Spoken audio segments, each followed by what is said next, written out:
Bom dia a todos. Hoje nós vamos entrar no Egito Antigo, uma das grandes civilizações do mundo antigo que, de certa forma, ocuparam o continente africano. E é do Egito Antigo que nós temos essa. Veio do Egito, foi um presente que eu ganhei de uma estagiária, minha professora de história, formada hoje, que viajou para o Egito e trouxe para mim uma lembrança da terra, né?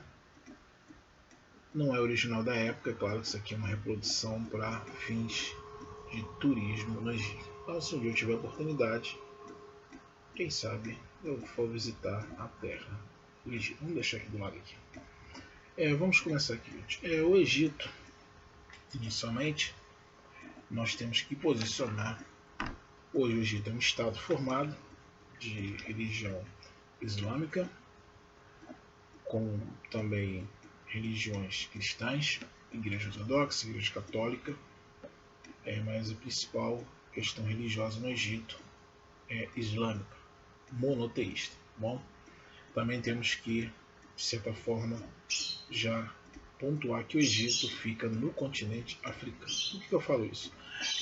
Na escola, geralmente, não só na escola, como também fora do âmbito escolar, muitas pessoas acreditam que o Egito se localiza na Ásia, em alguns casos até na Europa. O Egito fica na África. E uma outra coisa fundamental que eu já trabalhei com vocês lá atrás, nos módulos anteriores, grande parte da maioria dos egípcios eles eram negros.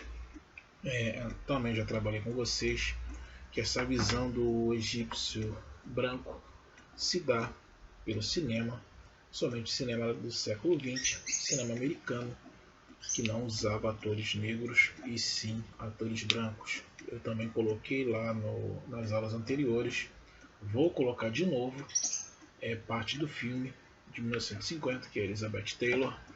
Ela faz o papel de Cleópatra e essa visão de Cleópatra que infelizmente ficou imortalizada durante o século XX e perdura até hoje. Não é culpa da atriz, tá, gente? Ela foi contratada para fazer um papel que basicamente deveria ser não por uma pessoa branca, e sim por uma pessoa negra ou parda, que era a predominância dos egípcios. Da mesma forma que os egípcios, pra vocês terem ideia, grande parte raspavam a cabeça, e aquele cabelo que a gente vê em alguns filmes, alguns documentários, você tem aquele cabelo liso, tipo juruna, ou aquele cacheado. Geralmente eram perucas pela questão sanitária, piolho. Bom, os egípcios se preocupavam muito com a questão da saúde, tanto que eles já usavam álcool há 3.000 anos antes de Cristo, não só para bebida, também faziam cerveja. E é até interessante que a cerveja era colocada em vasos, era amarrada em cordas e colocadas no rio Nilo, onde a correnteza da água, a temperatura da água deixava a cerveja e o vinho em uma temperatura de 40, 50 graus degustável. Eles já utilizavam álcool, questões sanitárias, higienização, em alguns casos até como remédio. Bom, curiosidade do Egito, tá bom, gente?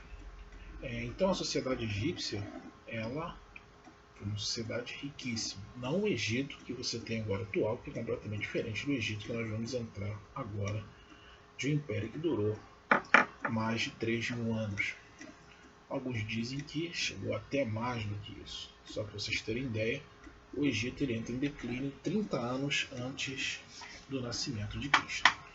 Então você tem uma sociedade riquíssima, cultural, que, como eu já disse nas aulas anteriores, poderíamos ficar aqui 10 anos estudando e mesmo assim nós não estudaríamos todo o Egito em sua riqueza cultural e a questão do seu conhecimento e da sua herança que foi para a humanidade. Bom, pulando essa parte dessa introdução, vamos começar com o rio Nilo.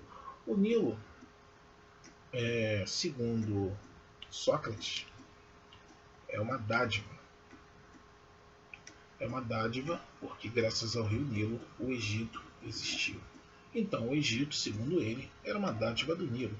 Porque o Nilo é um rio em que você tem o fornecimento de água e nós já começamos a ver nos módulos anteriores que a água foi fundamental para transformar os povos da antiguidade em povos sedentários.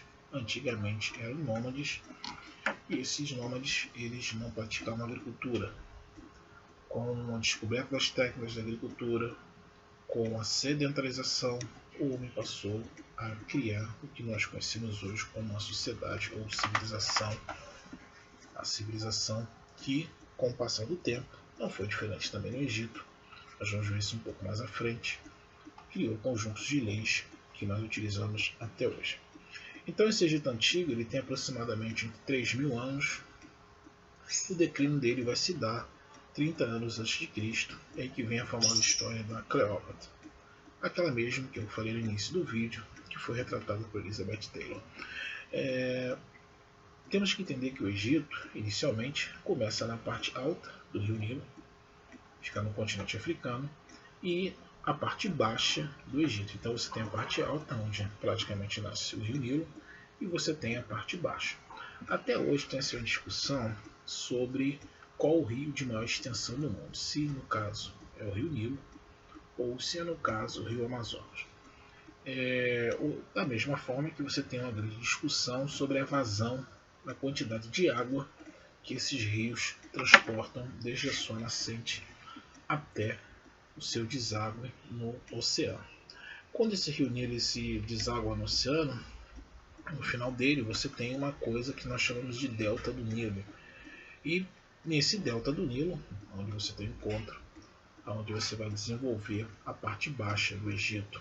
Essa parte baixa ele vai ser riquíssima na questão da agricultura. Como eu tinha comentado com vocês, estudar sobre o Egito levaria praticamente uma década, ou até mais do que isso. Pelo que se sabe, o Egito teve mais de 20 dinastias, que são famílias que foram sucedendo por questões de herança, por questões de guerra, disputa entre o trono egípcio até o seu declínio no ano 30 a.C. Foram dominados pelos romanos e, com o passar do tempo, o Império Romano ele acaba e o Egito se torna novamente independente e hoje se forma o Estado do Egito, que se localiza no continente africano. Bom, então o Egito ele era uma sociedade bem hierarquizada, era composta por membros. Nós temos uma pirâmide social, em que no topo dessa pirâmide você tinha um faraó, que era chefe, tanto político como chefe religioso do Egito. Era ele que decidia grande parte dos acontecimentos, e como o Egito se tornou um grande império, cada cidade você tinha um governante que era eleito dirigidamente por faraó. E juntamente com esse governante, nós vamos ver mais à frente outra pessoa que era importante na cultura egípcia. Você tinha um sacerdote que era responsável pela questão religiosa. A religião essa nós vamos ver mais um pouco à frente, que era politeísta, apesar que o Egito teve um período da sua história que foi monoteísta, que você teve a adoração a um único Deus, que é o Deus Ra. Você tinha os nobres, que eram a parte mais rica da sociedade egípcia, principalmente parentes do faraó. Você tinha os escribas. Esse escriba, como o próprio nome dá sentido, escrever, eram eles que se tornaram responsáveis pela administração do Egito. Eram eles que anotavam todos os produtos que saíam, todos os produtos que entravam. Então você ser escriba na sociedade egípcia era um cargo de autoconfiança e conhecimento, já que nem muitos sabiam ler ou escrever, nem mesmo alguns nobres tinham esse conhecimento. Bom, quando nós vamos entrar no módulo à frente, hebreus e fenícios, vai ter um escriba hebraico que vai ser fundamental para a chegada dos hebreus no Egito, mas vamos deixar isso para a próxima aula. Bom, abaixo do escriba você tinha um comerciante. esse comerciante que você tinha nas cidades, você tinha a prática de comércio tanto de grãos, legumes, carne, tecidos, metais. Você tinha o artesão, que era responsável pela questão da roupa, do trabalho de venda, que seria hoje um mercado ou um armarinho. Você tinha o camponês, que era responsável pela agricultura, e a última classe da pirâmide eram os escravizados. Esses escravizados, muitos deles eram resultados de guerras, que o Egito, conforme ia se expandindo, ia assimilando outras aldeias em sua volta, e muitos desses prisioneiros se tornaram escravos. No caso do camponês, o rio Nilo se torna fundamental. O que aconteceu com o rio Nilo? O rio Nilo ele tem o seu período de alta e baixa. Isso se dá pela chuva na cabeceira no início do rio. Então, quando esse volume de água vem descendo da parte alta, quando chega na parte baixa do Egito, principalmente no delta do Egito, o rio ele praticamente expande. Ele invade as suas margens, tanto direita e esquerda, em alguns metros, em alguns lugares quilômetros. Então, quando esse rio volta ao seu tamanho natural, aquela parte que foi ocupada pela água se tornava fértil. Era aí que o camponês entrava e praticava a sua agricultura. Se vocês pegarem o mapa da visão de cima de um satélite, hoje a tecnologia permite isso, vocês verão uma parte do Egito, do rio Nilo, verde, e logo após o deserto. Então era normal você ir a um determinado local, no próximo passo você já estava no deserto. Então essa água, quando ela voltava, era a parte em que o camponês ele praticava sua agricultura. Aonde esse rio Nilo ele era a profundidade, os egípcios também inventaram um sistema de roldanas, onde você ia como se fosse um balde, um vasilhame, tirava essa água e levava até a parte da agricultura. Com o passar do tempo, eles desenvolveram uma técnica de irrigação que é a construção de canais, como nós conhecemos hoje, que são os diques, onde você levanta a comporta, tira aquela água, você tem a parte alta do rio e a parte baixa. Você levanta a comporta, aquela água entra, quando chega na quantidade necessária, a comporta fecha e o rio continua seu caminho, e aquela água é utilizada para o desenvolvimento da agricultura. Países no mundo onde você tem essa tecnologia, que é usada inicialmente não só para a agricultura, mas para a ocupação da região, é a Holanda, tá? Parte dos Países Baixos europeus, onde você vai ver um conhecimento desse de irrigação que nós estudamos aqui, vai ser a civilização maia, com as suas ilhas fluviais, onde você praticamente tinha a agricultura feita em ilhas artificiais, e embaixo você tinha água e dali você tirava todo o nutriente. Então, diferente dos mesopotâmios, os egípcios desenvolveram técnicas de agricultura que foram fundamentais para a ocupação de toda a região. Tirando essa questão dessa sociedade bem montada, a mulher tinha uma grande importância na sociedade egípcia. Bom, ela tinha, por exemplo, o direito a divórcio, ela participava de transações comerciais, você tinha a questão administrativa, tanto que o Egito teve várias rainhas importantes, entre as mais conhecidas Cleópatra. Bom, juntamente com a importância da mulher, que infelizmente não foi bem explorado até hoje em filmes que trabalham na história do Egito, você só vê essa importância em documentários como Cleópatra e tantas outras rainhas que se teve. Para vocês terem ideia, teve uma rainha na 15ª dinastia, que eu não sei pronunciar o nome. A sua história ela foi apagada dos registros da civilização egípcia, porque até nesse período lá do Egito tinha uma coisa que a sociedade ainda, infelizmente, não conseguiu se livrar, que é o machismo, em achar que as mulheres não têm a mesma capacidade de administração ou de gerenciar alguma coisa com homens. Mas um dia a sociedade vai se livrar desse pensamento. Juntamente com isso, você tinha a prática do comércio, e os povos que os egípcios tinham essa prática rotineiramente eram os fenícios, os cretenses, os palestinos. Nós vamos ver um pouquinho mais à frente, no caso os fenícios, e essa troca comercial se dava, se vocês repararem no mapa do continente africano, você vai ter o Egito e a Fenícia através do mar. Então os barcos eram de fundamental importância para essas transações comerciais, aonde você tinha uma ligação de rotas de comércio que levavam seus produtos de um lado e de outro pelo mar do Mediterrâneo. É claro, essa tradição naval você vai ter entre fenícios, cretenses, e também você vai ter no mundo grego. A gente vai ver lá no finalzinho do ano. E por último, quem vai chegar nessa questão naval vai ser o Império Romano, e essas disputas pelas suas rotas comerciais vão gerar guerras entre elas. Você vai ter guerras memoráveis de batalhas navais, somente as guerras púnicas, que nós vamos ver quando estudamos o Império Romano.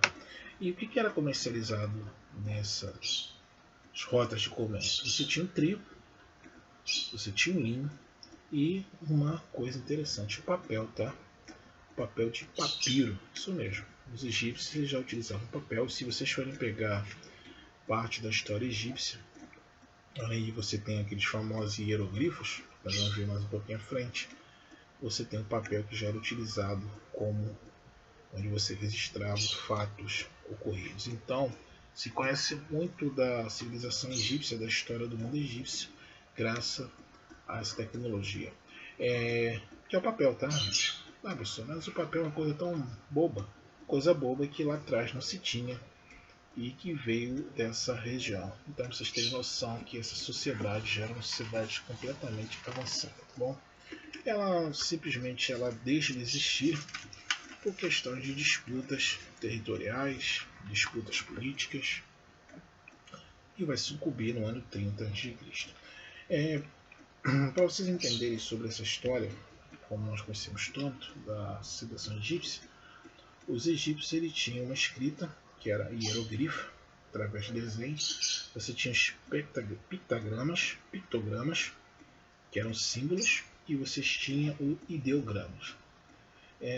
Diferente do que nós usamos hoje como consoantes e vogais. Tem um brasileiro, um professor de antropologia, no Museu da Quinta da Boa Vista, acho que eu já cheguei a comentar isso com vocês nas aulas anteriores, que ele é especialista em egiptologia. Se vocês perguntarem como o Egito falava naquela época, não se tem como você ter uma definição correta, porque não tinham vogais e consoantes. Eram símbolos, hieroglifos. Que se você pegar, por exemplo, a nossa língua, se você botar um A, para quem não conhece, também é visto como desenho. Só que você sabe que aquele símbolo ali, você tem a pronúncia do A. Então não existe uma forma de você saber como realmente era a língua egípcia. Você tem a escrita. E mesmo assim, a escrita levou um tempo para você conseguir decifrar. Isso só vai se dar graças ao trabalho da arqueologia, a partir do século XVIII, que começou a se dar importância ao estudo dessas civilizações do passado, principalmente em 1822, quando você vai ter a descoberta da pedra de Rosetta, e essa pedra foi fundamental logo após que o francês Jean François, se não tiver enganado o nome, ele consegue decifrar a maioria desses hieroglifos. Bom, então dali começa a se entender como essa sociedade era organizada e como era rica. Mas mesmo antes do estudo da sociedade egípcia, você vai ter um total de respeito por essa cultura, principalmente na era napoleônica e depois pelos ingleses, que vão praticar artilharia com seus canhões nas estátuas egípcias. Bom, então você já tem a questão do comércio, você tem a questão da importância do Rio Nilo na agricultura, você tem a questão. Agora vamos entrar na questão religiosa. Eram politeístas, acreditavam em vários deuses, e como toda sociedade antiga, eles tinham o seu mito de origem. No caso, o seu mito de origem estava diretamente ligado a Osíris e sua esposa Ísis, que foram o primeiro grande casal do Grande Egito. E a partir deles se formou a sociedade egípcia. Você tinha também o antropoformismo, tá bom? Que eles acreditavam que esses deuses, que eram vários, Ra, Ísis, Osíris, Nubis, muitos desses deuses você tinha o zoofirmismo, que seria deuses com semelhança de animais. Eles acreditavam que esses deuses tinham sentimentos, como tristeza, amor, ódio. E quem seria um dos representantes desses deuses na Terra, e em muitos dos casos era considerado uma divindade, era o faraó, tá bom? E aí, esse faraó, por ele ser considerado uma divindade entre esses deuses, por ele dirigir a questão política também, nós tínhamos um governo teocrático, onde o faraó, além de ser chefe político, era chefe religioso. E muitos acreditavam que esse faraó tinha a imortalidade. Ele teria a vida para sempre. Bom, claro que num período da história egípcia, eles se tornam monoteístas. Como eu falei para vocês, a história do Egito é uma coisa longa. Se formos focar em somente uma dinastia, vamos ter bastante conteúdo para discutir. Bom, então, com o passar do tempo, por o faraó ser considerado uma divindade, eles também passaram a acreditar na vida após a morte. E essa vida após a morte, você tinha um tribunal que julgava as ações do homem. Mas quando eu falo homem, é no contexto geral da sociedade. Então seu coração era colocado em uma balança, e o deus Anubis, na outra ponta da balança, colocava uma pluma. Então, se o coração ganhasse no peso, quer dizer que você, durante a sua vida, se for uma boa pessoa, você era encaminhado para a vida eterna. Se a pluma pesasse mais que um coração, você era devorado por um deus Anut, que tinha aparência entre homem e um jacaré, se não estiver enganado. E também, graças a esse pensamento de vida após a morte, vai se iniciar no Egito a questão do processo de mumificação. Esse processo de mumificação, como nós vimos durante muito tempo em cinema, você vê aquela visão da múmia levantando, a famosa maldição da múmia, né? E digo para vocês que isso aconteceu no imaginário, e a famosa maldição das múmias do Egito, isso veio lá também do período egípcio. Por quê? Nós temos um período, uma sociedade de 3.000 anos, e nem todos respeitavam o processo em que pessoas ricas eram enterradas com suas riquezas. Era comum você ter assalto a essas tumbas e o roubo de egípcios sobre esses produtos, no caso seria um ouro. Quando Napoleão chega lá no Egito, depois das tropas inglesas, até mesmo os romanos, soldados romanos, era comum eles pegarem essas múmias e colocarem fogo nelas, fazerem fogueira para aquecê-los à noite. Para quem não sabe, durante o dia a temperatura no Egito pode chegar na sombra a mais de 45 graus, e à noite a temperatura pode chegar abaixo de zero. É por isso que os egípcios, naquele período, usavam roupas brancas, tá? Por curiosidade, porque quanto mais claro for a roupa e o tecido, reflete a luz do sol e acumula menos calor. Bom, então esse processo de mumificação, isso vai se dar pela preservação do corpo e a crença na ressurreição e na vida eterna, depois de você ser pesado na balança por Anubis. Esse processo é um processo que levava 70 dias. Você pegava o corpo, inicialmente você tirava o cérebro, colocava o instrumento pelo nariz, girava dentro da caixa craniana até o cérebro, o que fazia? Abria-se o corpo na lateral e retirava os órgãos e colocavam em vasos cópicos, se não estiver enganado. Então você tirava, colocava o órgão ali dentro e colocava do lado onde ficaria o corpo mumificado. O único órgão que eles não tiravam era o coração, por isso acreditarem na questão da vida eterna. Depois disso, o corpo era colocado em sal, alguns em latrão, eram colocadas essências aromáticas para a questão da decomposição do corpo, eram colocadas resina e depois de 70 dias esse corpo ele era sepultado. Todo cidadão egípcio tinha esse direito à mumificação? Não, porque era um processo caro, né? Naquele período lá já existia a questão do valor monetário no Egito, e entre a moeda do Egito que era usado era o draco. Essa moeda era cunhada a bronze ou a ouro. Além claro, de você ter esse processo da agricultura, os egípcios também tinham a questão de mineração, tá? Ouro, prata, tinha uma importância sobre eles. Faltou alguém? Falamos sobre o sacerdote, falamos sobre o escriba, comerciantes, artesãos, os escravos, né? Os escravos tinham uma importância principalmente na construção das pirâmides. Alguns estudos apontam que nem todas as pirâmides foram construídas por utilização de mão de obra escrava. Alguns arqueólogos defendem que essas pirâmides, muitas delas foram construídas por mão de obra, que seria equivalente à mão de obra assalariada. E quanto tempo levou para construir uma pirâmide dessa? Pela grandiosidade, pela tecnologia da época, acredita-se que você tinha pirâmides que eram construídas com 10, 15 anos, algumas até com 30 anos. Entre a mais famosa, você tem a pirâmide de Gizé. Bom, para vocês terem ideia, a grandiosidade da construção dessas pirâmides, algumas são vistas da Lua.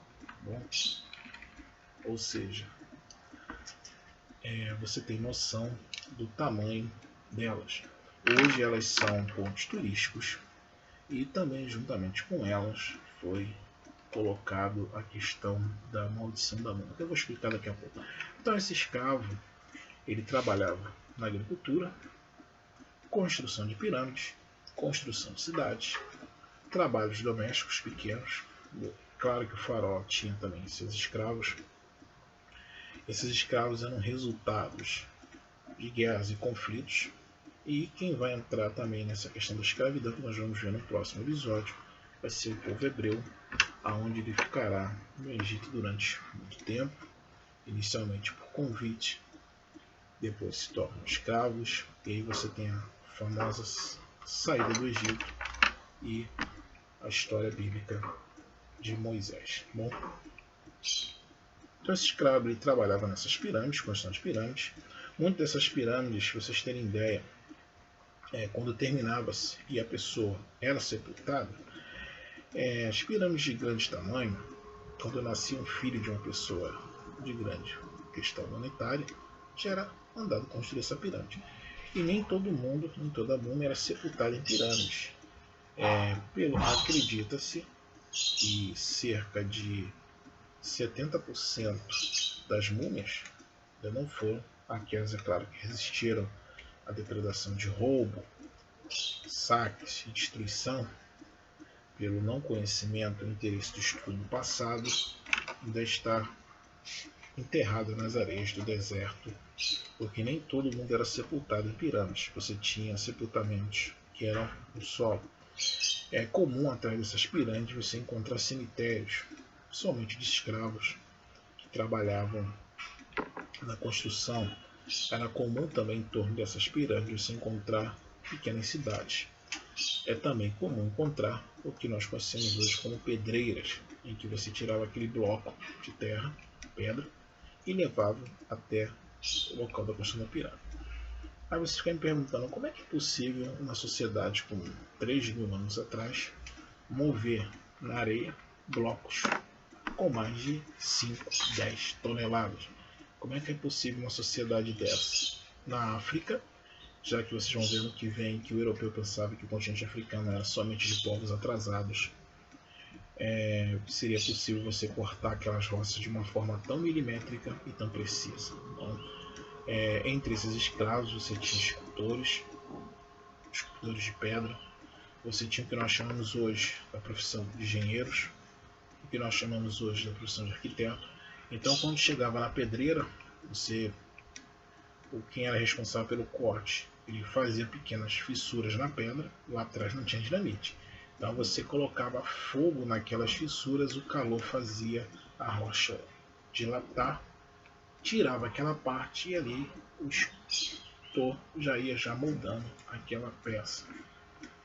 E como é que você fazia para tirar essa peça dali, aquela pedra, e levar até uma pirâmide? Você puxava com o escravo, mas a terra é fofa, ela afunda. Então uma técnica que eles usavam era você molhar a areia. Essa areia se torna mais sólida, então você poderia puxar essa pedra. Quando chegava na pirâmide, como é que eles conseguiam botar aquela pedra lá em cima? Eles já tinham uma técnica chamada de guindaste. Você amarrava essa pedra, os escravos puxavam ela até determinada altura e a pessoa só vinha e encaixava essa pedra. Tinha cimento? Somente não. O próprio peso da pedra, de toneladas, assegurava que ela ficava ali bem fixa. Bom, então você tem faraó, você tem nobres, comerciantes, artesãos, você tem o escriba, você tem os escravos, você tem o camponês. Então, na sociedade egípcia, nós tivemos grandes contribuições que vão desde a medicina, você tem a geometria, a construção daquelas pirâmides, você tem a agricultura, técnicas que foram utilizadas e aprimoradas por outros povos, você tem um calendário solar que era fundamental para você saber quando tinha a alta e a baixa do Nilo, e você tinha um sistema numérico, principalmente para o desenvolvimento do comércio que tinha naquela região. Algo parecido que nós veremos na próxima aula, que os fenícios construíram um sistema de letras, consoantes, de números, que vai ser uma das bases da nossa língua falada aqui no português. Bom, uma coisa interessante, vou colocar um vídeo lá no Google Class. Você tem para aqueles que gostam de videogame, né? Como eu nem gosto de videogame, né? Vocês sabem que eu não gosto de videogame. Bom, tem um joguinho que se chama Assassin's Creed Origin. Ele se passa no Egito. Tirando a parte do jogo, para quem não gosta, a produtora do jogo colocou um material muito interessante, que eu já achei o vídeo, vou botar lá para vocês assistirem. É um tour pelo Egito. É um personagem que você vai andando pelo jogo, e ali a narração está em português, vai explicando cada construção daquela, como ela foi construída. É um detalhamento histórico, arqueológico imenso. E pelo que se eu não estiver enganado, se você for fazer o tour completo do jogo, para quem tiver Xbox, PlayStation 4 e PC, são mais de 10 horas de vídeo. É claro que eu não vou botar 10 horas de vídeo lá, né? Eu achei um vídeo de 1 hora, onde você vai ver, é um canal de videogame que ele vai passeando pelo Egito, e ali você vai vendo a pirâmide, como ela foi construída, que dinastia ela era do Egito, tá bom? Então, espero que vocês tenham gostado da aula, não deixem de fazer os exercícios e até a próxima aula. Esqueci.